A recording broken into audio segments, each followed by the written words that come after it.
बजरंगबली नाम का गांव में पप्पू लोहार फोन बूथ चलाने का काम किया करता था और ऐसे ही अपना जीवन बिताया करता था। फोन बूथ गांव में होने की वजह से ज्यादा आमदनी पप्पू की ना हो पाती, लेकिन अपने फोन बूथ से पप्पू को बड़ा ही लगाव था। भाई साहब, एक मेरे पास सूचना है, बीटा तक पहुंचा दो, तुम्हारा बड़ा ही उपकार होगा। हर बार हमारी सूचना वापस आ जा रही है। एक सक्षम लड़के ने तुम्हारे दुकान का पता दे दिया और मेरे बेटे का मोबाइल नंबर दे दिया, इसीलिए मैं यहाँ पर आ गई। हाँ बहन जी, सूचना क्या चीज है, मैं उससे आपको बात करा देता हूँ। आपकी बड़ी मेहरबानी होगी। वह सब तो ठीक है, तुम्हें 1 मिनट बात करने के लिए 1 रुपया देना होगा। लेकिन मेरे पास सिर्फ 1 ही रुपए है और 1 मिनट में मैं क्या क्या बातें कर पाऊंगी। उस महिला के नंबर बोलते हाय पप्पू ने टेलीफोन पर नंबर लगाया और कोने में खड़े होकर बातें सुनने लगा। हाँ बबुआ, कैसन बा, तुम तो ठीक हो ना? खाना समय पर खा रहे हो या नहीं? अरे कोनो दिक्कत नहीं है। ना ही माँ, कोनो दिक्कत ना है। चरण स्पर्श। पिताजी की तबीयत कैसी है? भूरी गाय बजवा दिया कि बछिया, मैं जल्दी ही तुम्हारे लिए साड़ी लेकर आऊंगा मैं। हेलो हेलो, आवाज बड़ी धीरे आ रही है। तुम आना तो मैं तुम्हें अच्छे अच्छे पकवान बनाकर खिलाऊंगी। जब तक उनकी बेटी का आवाज आती तब तक उनका कॉल कर चुका था। बहन जी, आपके 1 मिनट हो गए, दोबारा लगा सकती है, लेकिन आपको पैसे देने होंगे। बेटा, अगर मेरे पास पैसे होते तो मैं क्यों 1 ही रुपया डालता? बेटा जाने दो। बेटा का बड़े दिनों बाद आवाज सुनकर इस वजह से बहुत खुश हूँ। पप्पू को उस औरत पर दया आ जाती है और तब पप्पू कहता है, एक काम कीजिए दादी जी, अपने बेटे को दोबारा फोन लगाकर बात कर लीजिए, इस बार आप पैसे मत दीजिएगा। सच में बेटा, तुम सच कह रहे हो। तुम्हारा लाख लाख शुक्रिया बेटा, मुझे बुढ़िया पर एहसान करने का। पप्पू ने दोबारा फोन डायल किया, तब जाकर बुढ़िया ने अपने बेटे से जी भर की बात की। बेटा, तुम्हारा यह एहसान कभी नहीं भूलूंगी जो तुमने मेरे ऊपर उपकार किया। यह बहुत बड़ा उपकार है। ना जी, इसमें उपकार की क्या बात है, मैं सोच लूंगा कि मैं अपनी 1 दिन की कमाई आपको दे दी बस, लेकिन इससे बढ़कर यह था, आप अपने बेटे से जी भर की बात करता हूँ।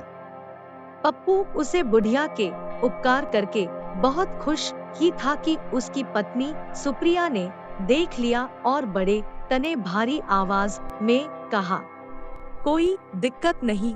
अरे हाँ हाँ, कोई दिक्कत नहीं। एक कम करो, सब कुछ सब में बांट दो। हमारे पास एक छोटी सी खेत है, हम लोग उसी से कम चला लेंगे।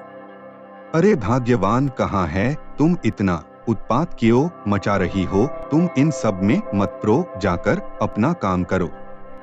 पप्पू और उसकी पत्नी की बातें सुनकर उसे बुढ़िया को अच्छा नहीं लगा। तब जाकर बुढ़ी अम्मा ने कहा, बेटा कोई बात नहीं, तुम या पीतल का सिक्का ले लो और तुम अपने टेलीफोन में डाल दो। मेरे पास या एक सिक्का ही है जो मेरे दादाजी ने मुझे दी थी, शायद तुम्हारा इससे घर अच्छे से चला जाएगा। अपना और अपने पत्नी का ध्यान रखना।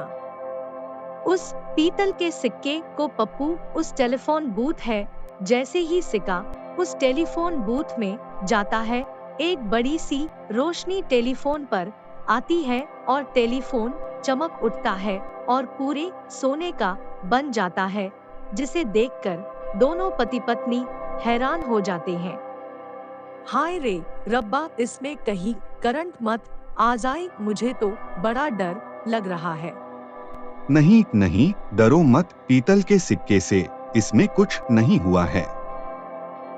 दोनों डर के रुके ही थे कि उसे टेलीफोन में से एक आवाज आई और टेलीफोन कहने लगा, जो तुमने सिक्का हमारे अंदर डाला है वह एक जादुई सिक्का है। लोगों के मन के मुताबिक यह सिक्का परिणाम देता है। यह एक इच्छा पूर्ति टेलीफोन बन गया है जो कि पूरा सोना का है।